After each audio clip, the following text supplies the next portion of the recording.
Welcome to Casual Friday. So this week I have some works in progress that I want to share with you.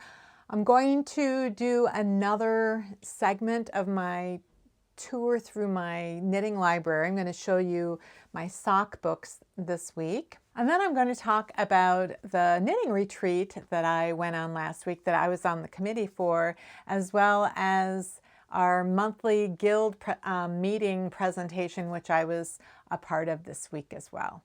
So let's get started.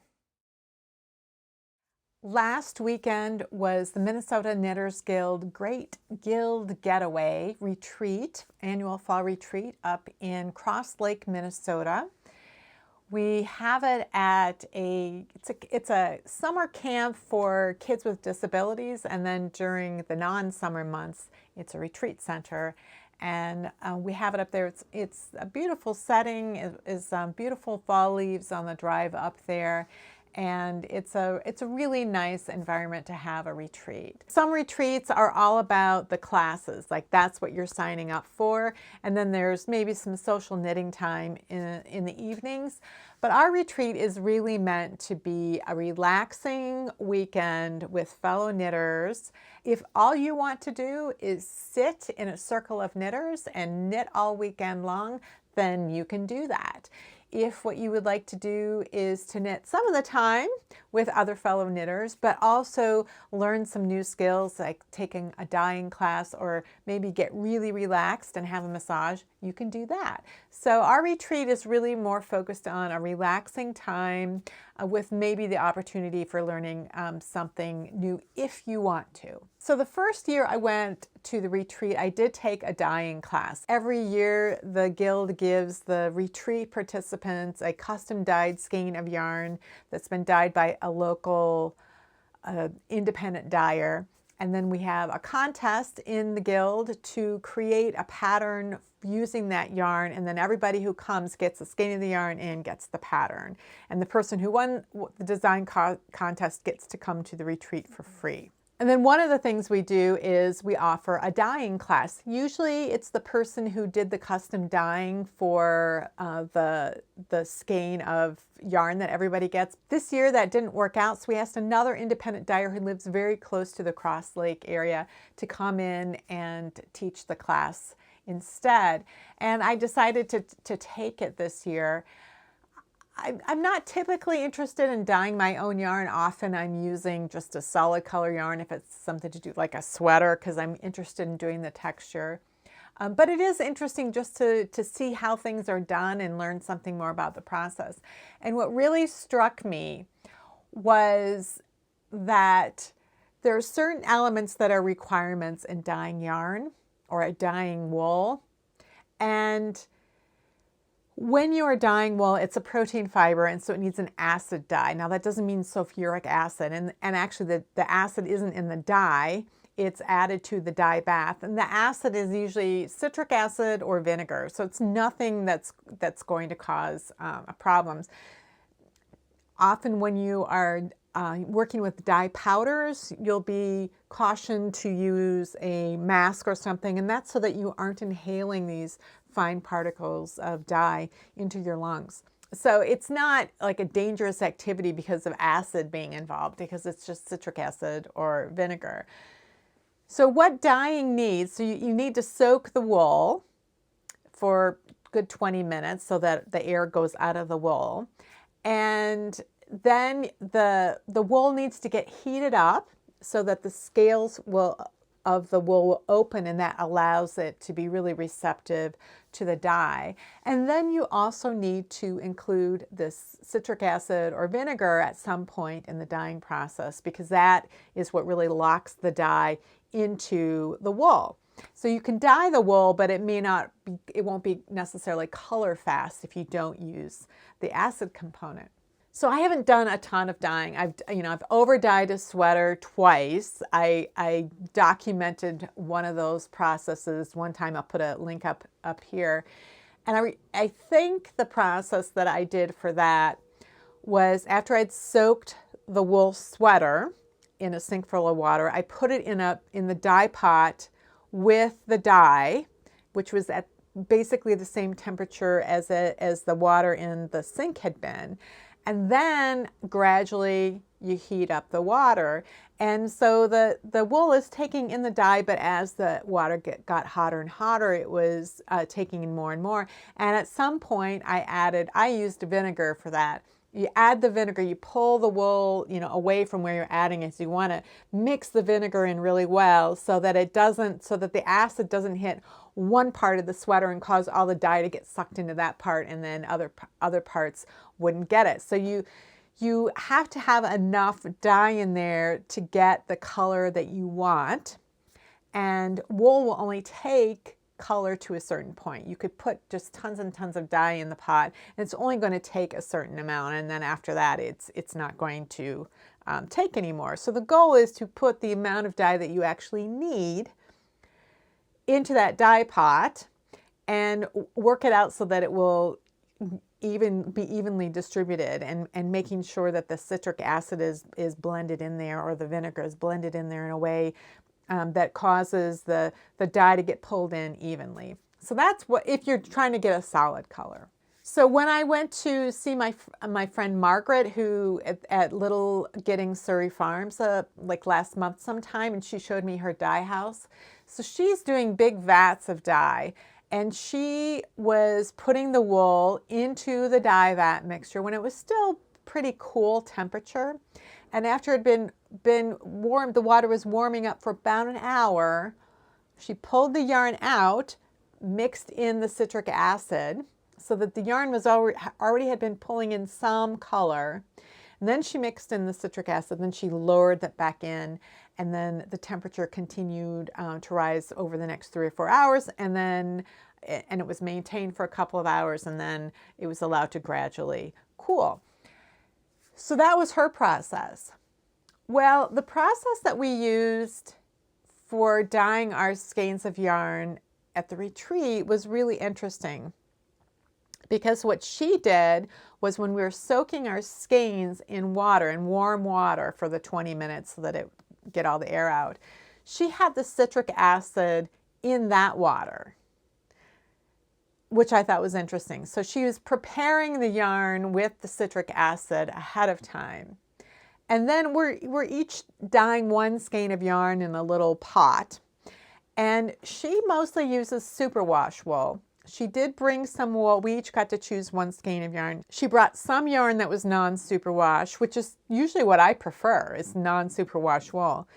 And she said, well, she didn't use it very often. It was slower to take up the dye. Some of the techniques that she likes to use with the superwash wool just don't work very well with the non-superwash wool. So I didn't really know what she meant, but that was the wool I wanted. So I got the non-superwash wool, and pretty much everybody else, most everybody else, got superwash wool. So she was demonstrating what to do. She put her skein in this pot, and then she had picked a bunch of different colors of dye powders. And she just kind of, sometimes she would mix it with a little water if it was something that was hard to dissolve.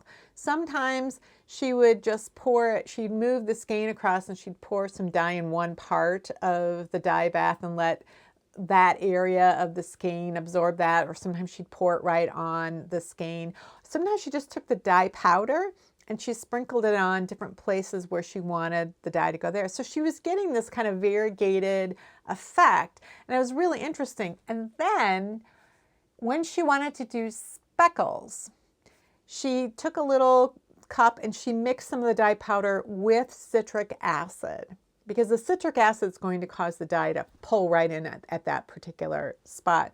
And then she has different tools that she uses that will cause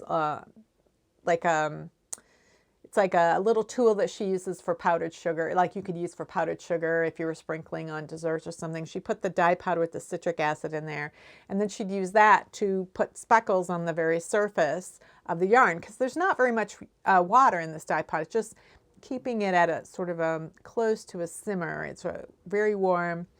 And as soon as those little speckles of dye and with citric acid in it hit the yarn, they just turn into little dots.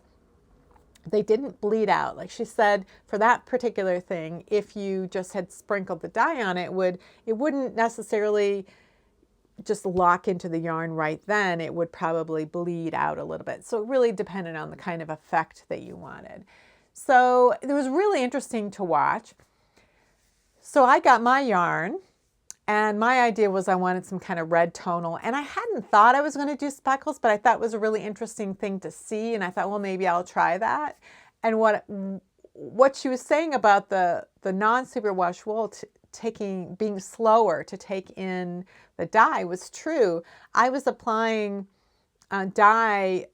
The first thing I did was I mixed up a lighter red color in a little container with some water, and so that I wanted there to be a base of light red for the entire skein, and then I wanted to apply darker reds to the skein.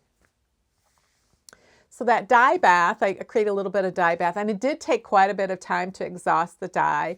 Then I got a darker color and I just sprinkled it on certain parts of the wool like she had done with her superwash wool.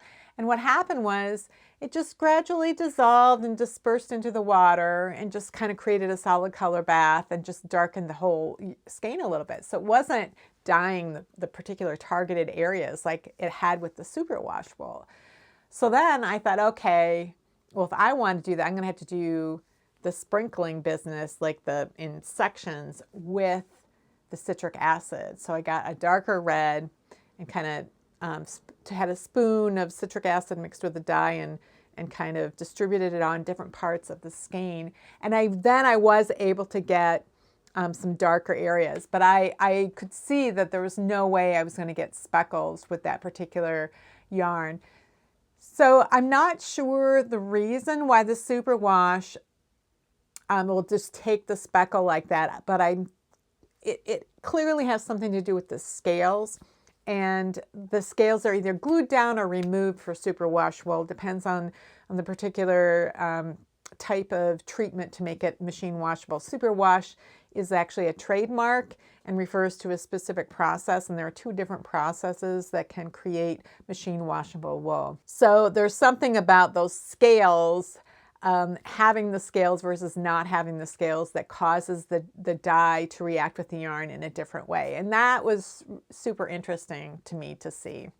So I left my yarn downstairs. I'll be right back. So this is my skein of yarn. You can see it's got some light areas and darker areas, and I'm pretty happy with it.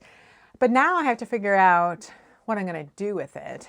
And I don't think I want to make a hat with it. I took a dyeing class a couple of years ago and made red yarn then too, because that's my favorite color. And it was a little darker yarn with really more kind of black undertones to it. And I did make a hat out of that. So I don't want to do that again. So I'm thinking that I will use this as some sort of contrast color in a sweater. So I have a couple of different ideas. One idea is to knit a sweater and use this for like the cuffs and the neckband, or maybe do something with kind of a bigger cowl or some kind of thing like that, or find a way to use it in the yoke of a stranded colorwork sweater, something like that. So tomorrow I'm going on a field trip with some knitters that I know from one of the knitting groups I'm in. And we're going down to a town, it's like an hour south of here. It's called Northfield. We're going to a yarn shop there. So I'm going to take this with me and see if I can come up with an idea for how to use this yarn in a sweater in some way. These are some of the sock books I own. I own one book it's available in hard copy, but I bought it as a digital download, so I'll put the picture of the cover up when I start talking about that. And then there's one I bought recently that's doesn't really fit on this shelf. It's just too big. It's this Estonian knitting socks and stockings book that I talked about, I think, last month or so.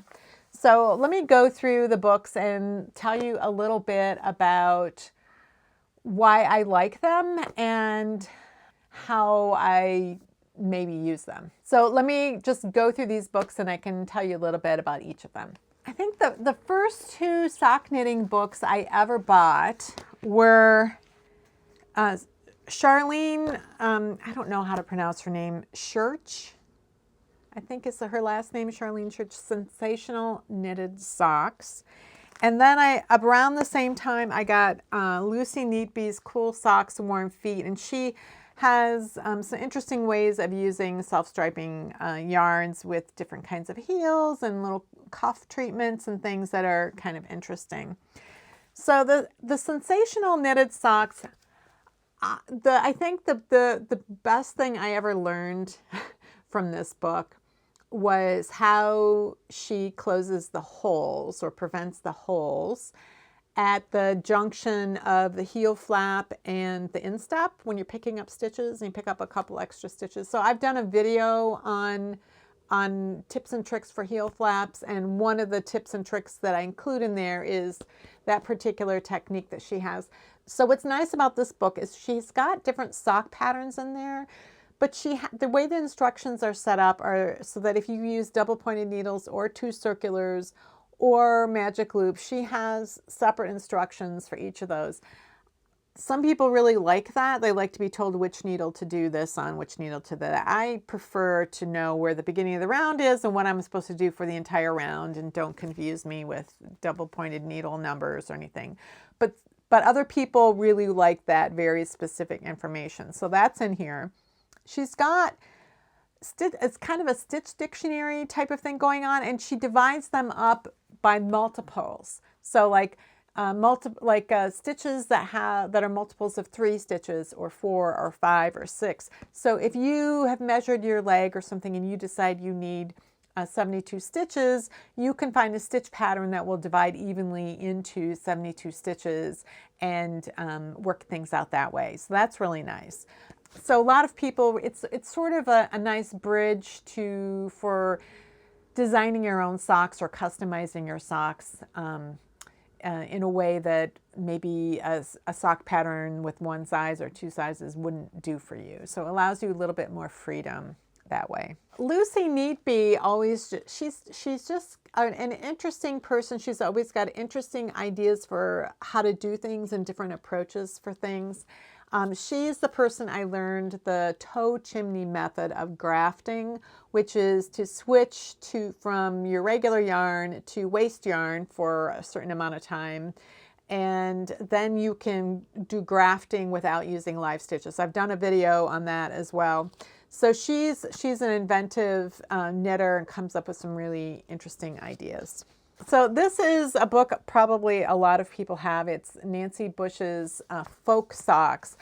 And it has a lot of, she'll take a sock that's like an antique sock, and then she'll redesign it and with instructions in contemporary times. And she's taken some of those heels and toes, I believe, from the Weldon's Practical Stocking Knitter, and then she'll have a sock pattern in here.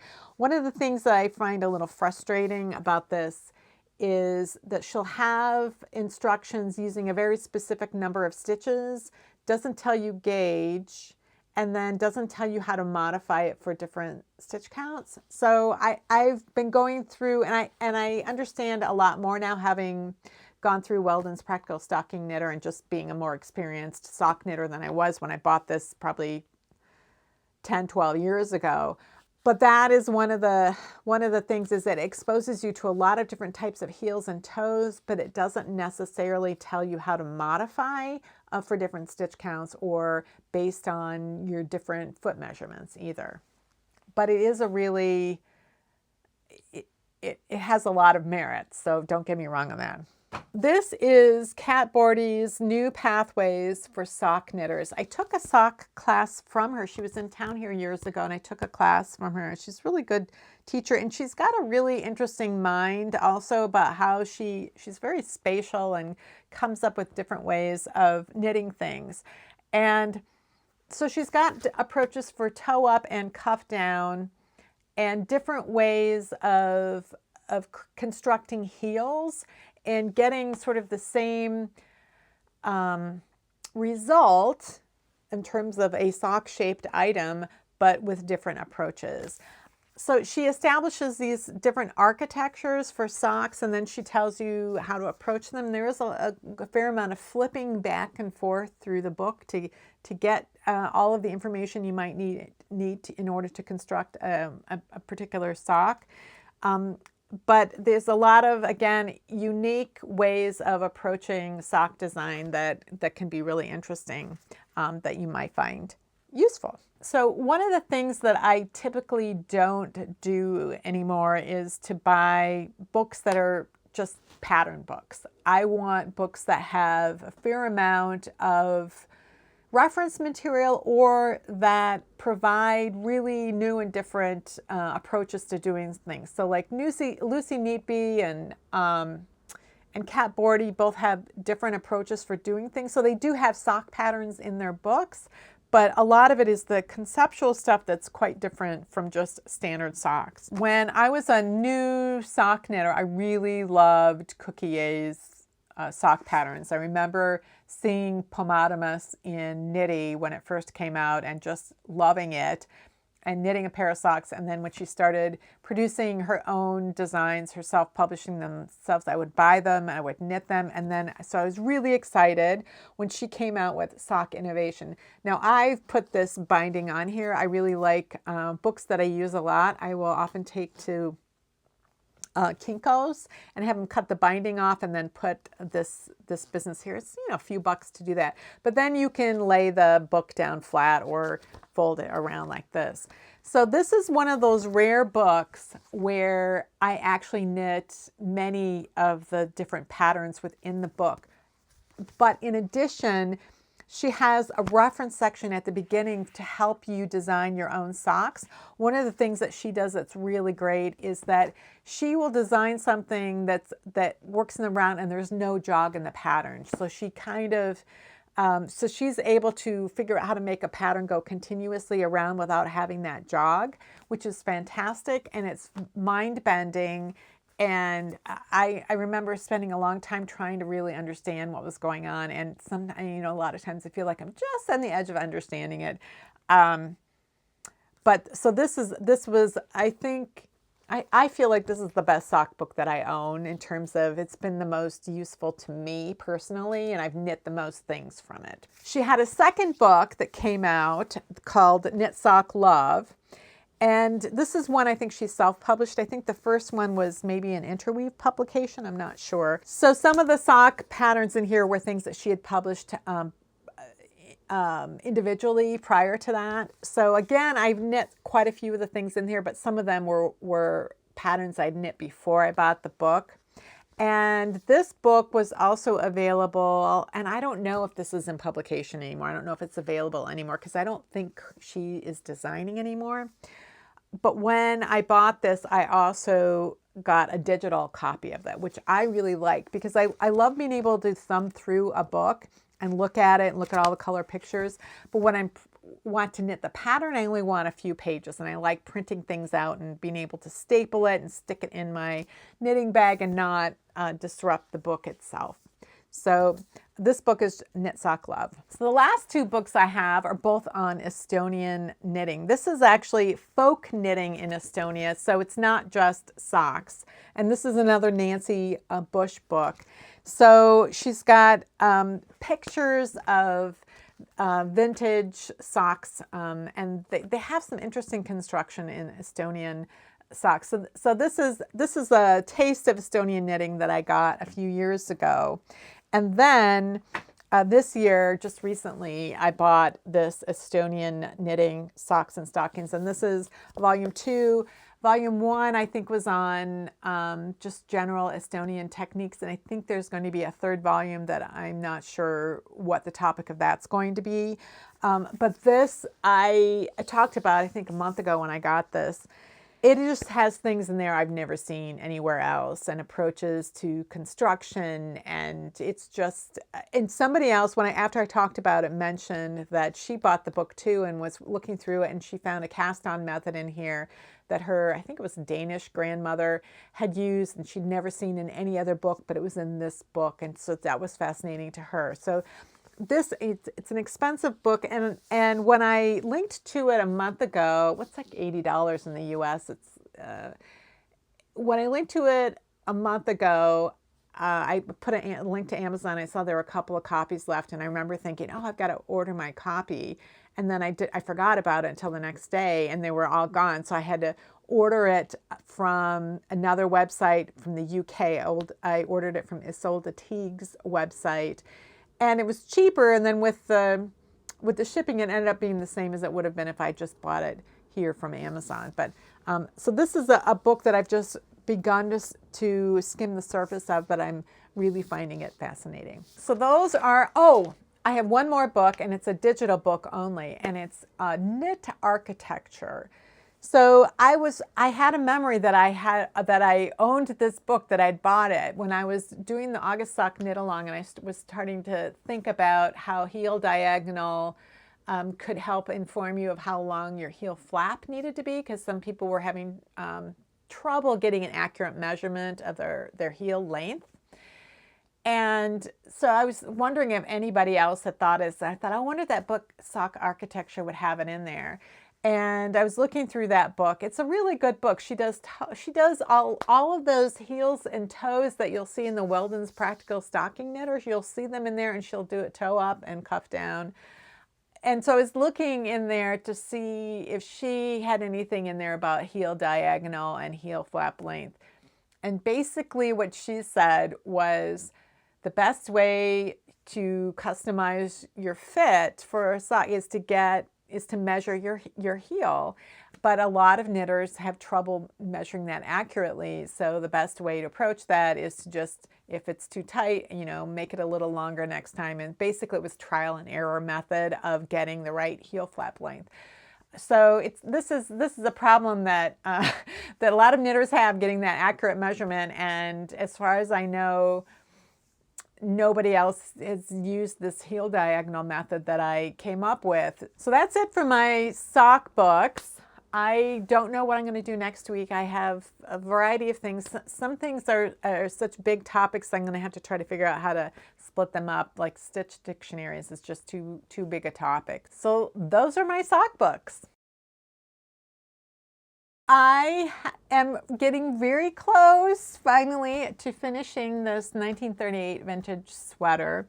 I got the sleeves on, and so far I have sewn the grosgrain ribbon on the back of the button band. So I sewed one button. I don't even know if you can see it. It's such a good color match. I don't think you can even see that there's actually a button right here. I still have the thread and the needle attached to it, because usually what I do when I do my first button is, I decide where I want to place it, and then I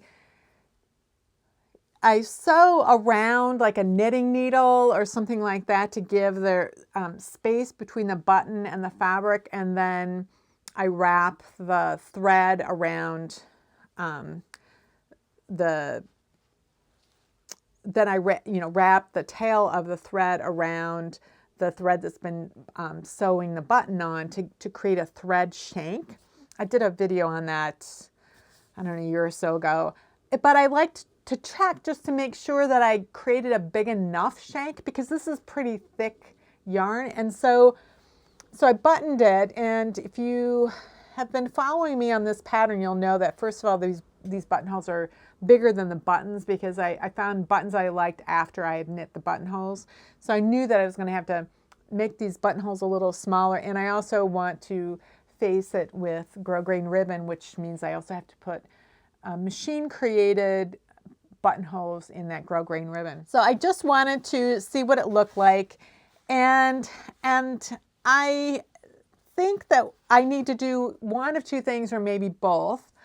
One is that because the hole is too big, I'm going to need to make it smaller. And you can make it smaller on the edges. You can kind of cinch things a little closer. So I think I'm going to make it smaller along this edge here. And I'm going to move the button a little bit closer this way. That way, when it's buttoned and the threads that are holding the button on are right up against the edge of this buttonhole, it won't pull the band apart too much. I want the band to stay overlapped and lined up. So that means that the threads of the button are going to be over on the left side of the hole. So that'll be a project for this weekend, just to see exactly how small to make those holes and where I want to place those buttons exactly. I have a lot of ends to weave in on this because it's an Aran weight gauge, but I used sport weight yarn, so I used 2 strands of yarn to knit the sweater. So that means everywhere where there's a yarn tail, there's actually 2 tails. And because it was super wash wool, that means I couldn't spit felt one ball to the next. So there's just so many tails, and it just, drives me crazy that there's that many tails to weave in. But I did get the arms seamed in, and I think I did a pretty good job lining up the ridges along the body with the ridges along the sleeve. And I've tried it on, and it seems to fit me pretty well, and pretty happy with it.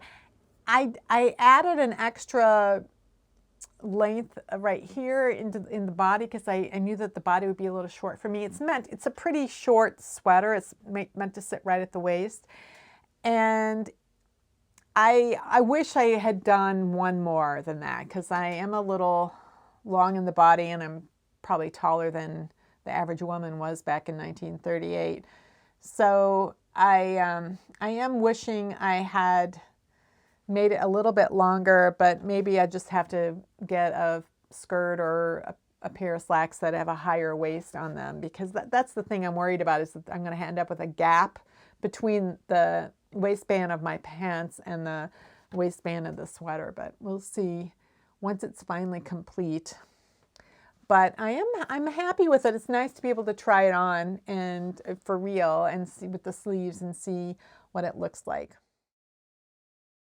So in addition to having the Guild's retreat this past weekend, Tuesday night was the monthly Guild meeting. And the program this month was a designer showcase. So they asked members who were designers to be part of this program for the month. And so I volunteered. I said, I don't have tons of published patterns, but I'm happy to talk about my design process if that would be helpful. If you've got more than enough designers, then I'm happy to sit it out.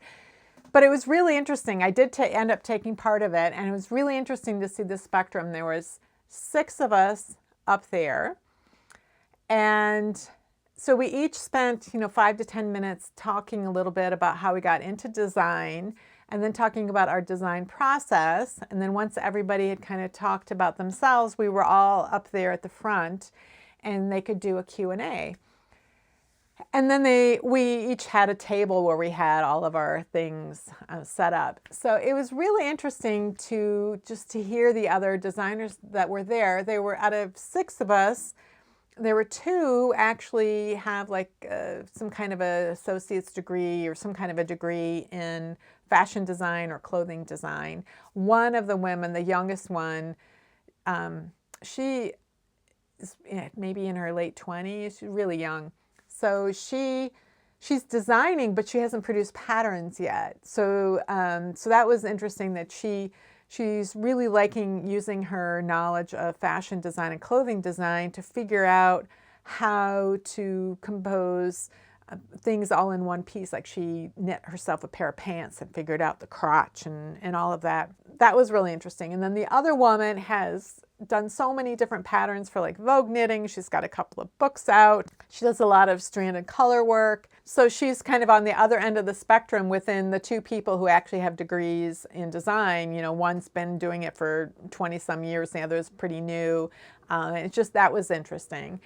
And then there was a woman who has taught a lot of knitting classes, like she does a lot at yarn shops, but community ed, and she's really in tune with newer, less experienced knitters and what sort of fears they have about going to a yarn shop and asking for help, for example, and encouraging them to do that.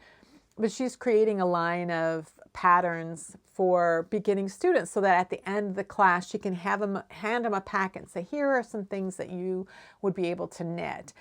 And because what she said was that Ravelry can be just super overwhelming because there's so many patterns on there. And I thought, oh, that's really interesting, because when I was a new knitter, all the resources I had was whatever yarn shop was near me. And so the choice of patterns I had were whatever was in the yarn shop.